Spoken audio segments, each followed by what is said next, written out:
Ассаламу алейкум. Добрый день, уважаемые друзья, подписчики.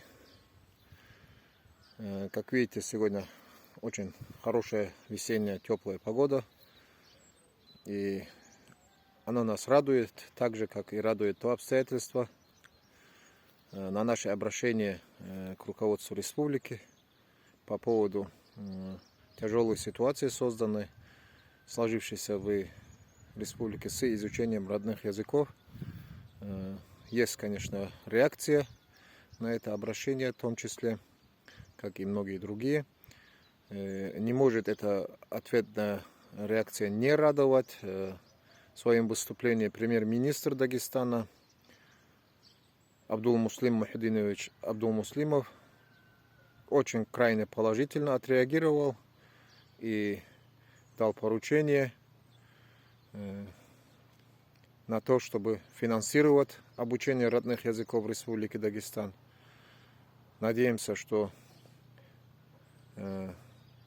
данная реакция положительная будет иметь и в дальнейшем твердую систематическую почву с тем, чтобы изучению и распространению родных языков в Республике Дагестан, чтобы был дан положительный вот такой вот новый импульс, так как действительно очень тяжелое положение, не реагировать на это никак невозможно, и все это также вписывается в ту систему, которую обозначил и президент Российской Федерации ВВ Путин.